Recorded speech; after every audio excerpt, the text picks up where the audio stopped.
she would stand there, totally bald, for everyone to see, which is pretty brave, especially when you're 5. So I would look at my watch and I would count to 20, and then once 20 seconds was up, she would put her hat on.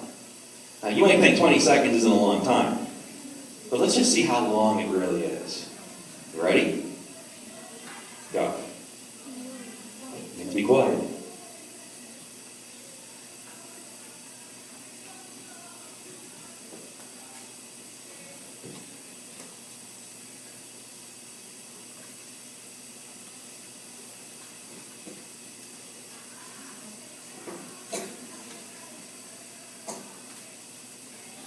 That's 20 seconds. It's a long time. So just imagine if I had a razor and I said, okay, I'm going to shave your hair off, and then I want you to stand outside for 20 seconds. It'd be really scary to do. But we did that. And then I went to her class and I told them that she had alopecia and that she was afraid of taking her hat off. Because she was afraid that if somebody saw her without a hat, they would make fun of her. Or they would bully her. Or what's the worst thing, in my opinion? They would ignore her. They wouldn't even want to be her friend. That was even worse than being made fun of.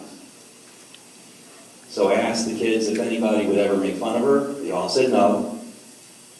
I said, is Maddie your friend? They all said yes. And then I told them that alopecia is kind of like a boo-boo. You cut yourself, it bleeds, then there's a scab, and then it goes away. That's kind of what happens to alopecia. Your body kind of puts a scab on it from the inside out. And the kids were more interested in showing me their boo-boos than they were looking at Maddie when she took her hat off. So I felt that things were going to be pretty good. So then what I ended up doing was I wanted to find other kids. I wanted to find other kids and other parents that were going through this. Because when you're with people that you feel comfortable with, you feel better. And I knew that if I could find kids that had alopecia, Maddie would feel better. And I would feel better talking to their parents. And their parents would be feeling better talking to me. So we found people that were local, and I'm from Pennsylvania. And then we found people in New Jersey, in Maryland. And before you knew it, I'm thinking, there needs to be something for kids all over the place. So that's when I decided to start the Children's Alopecia Project. And what that is a nonprofit. And we only wanted to help people in Pennsylvania. And it just got big.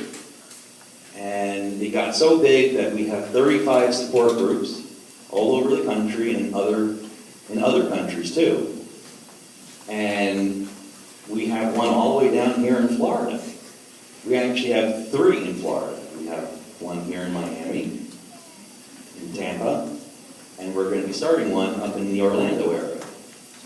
So what I do every year, I travel to the support groups and I talk to the families, and I ask the families to see if their schools will let me talk to the other kids. Because I know there's some kids in here that feel like they're different. It could be because you might be smarter than other people. It might be because you're a class clown. It might be because people think that you're not very smart. Or that you're too short or too tall. Because you might feel different, but it's normal to feel and be different. And that's what I want to tell everyone. It's okay, because we're all different.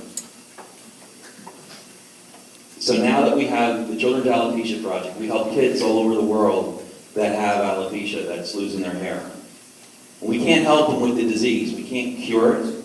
We can't treat it. But what we can do is we can help the kids with, you know what self-esteem is? Self-esteem is the way that you feel about yourself. And usually the way that you treat other people is the way that you feel about yourself. So if you are a bully, if you are somebody that makes fun of people, it's usually because you're not really feeling too good about yourself.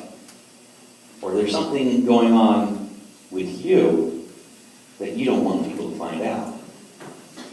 So it's easy to bully someone, so you can hide it. So what we do is we try and help the kids with alopecia feel good about themselves. And it doesn't matter what they look like. They can have a little bit of hair or a lot of hair or no hair. They're still awesome kids. We also help the families because I needed a lot of help. I needed the help because of how I thought about my daughter. And then we want to raise awareness of what alopecia is. And that's one of the things that I'm doing when I go to schools. I try and teach people that you see somebody who's a kid. Before you think that it's cancer, that person might be perfectly healthy and popular and cool. Don't always think the worst about somebody when you have no idea what's going on. Now, in 10 years, we've done a lot of things. We do these huge camps. We get to meet famous people. We get to be on the TV. Maddie was even in a movie. There's a girl up in Orlando that's in a commercial. It's amazing how many people, once they get to know a CAP kid, and that's what we call them. We call them CAP kids. CAP kids and their families, it's amazing how popular they get once they start doing stuff. Now all of a sudden, the kid that has no hair is kind of cool because they're meeting famous people, they're doing fun things. They're doing some things that no one else would ever even think of. Like how many people in here have ever surfed? Okay, when I go someplace like Kansas, no one raises their hands. But when you go surfing, what do you think the thing that you're most afraid of? Waves, sharks, what else? Yeah, there's a lot of things to be scared of, right? And if you never went surfing, you would be scared of these things because this is what you're thinking. But how many people would think that, wait a minute, I don't want to surf because I'm going to look silly. I don't want people to see me getting on a surfboard and falling over all the time. Would that be something that you're nervous about? What do you think, how do you think you would feel once you started surfing, when you were standing up? Would you care about the sharks and that? Would you care about looking silly? No. You're surfing. You're feeling pretty good about yourself. Well, you know what that does when you do that? That helps build your self-esteem. It makes you feel better about yourself. So we do stuff like that all the time. And we're going to be doing that in August, where we're going to have 300 people on a beach surfing. All very smooth.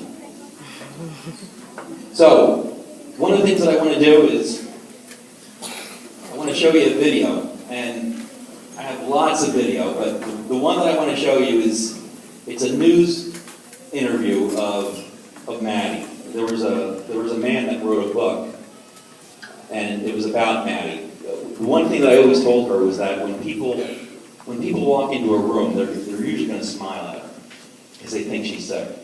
And this is the kind of smile they do.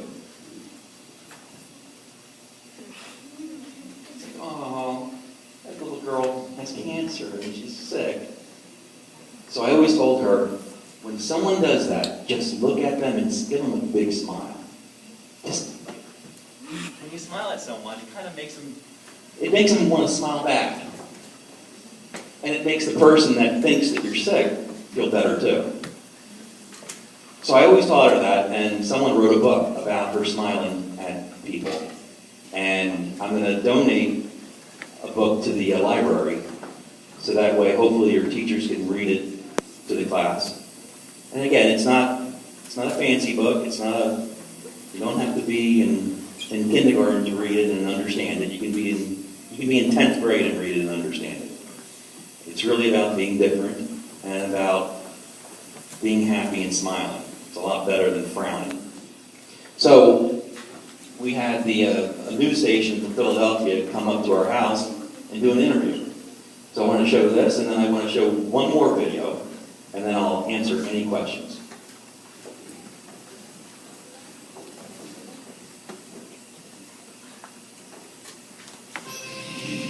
You know, part of being a teenager is is learning how to fit in, and a Berks County teen has all of that figured out. She's popular and she inspires everyone around her. And she has a unique condition that's made her spirit shine. Fox 29, Stacey Stalker has Maddie's story. Hannah, you gonna get ready for your party? 15-year-old Maddie Wojtowicz is a typical teenage girl. She loves hanging with her friends, fights with her sisters, and enjoys summer breaks volunteering at the local playground. But there's one noticeable difference that separates Maddie from other girls her age. She has no hair. I don't have any eyelashes, eyebrows, arm hair, leg hair, everything. Maddie, who lives in Berks County, began losing her hair when she was just 5 years old. She has alopecia, an autoimmune disease that causes hair to fall out from some or all parts of the body. When I would have been up, it would be like on my pillow, or I took a bath, it would be clumps. It just fell out so fast. Doctors diagnosed Maddie just a month after she started kindergarten, a time when she so desperately wanted to be like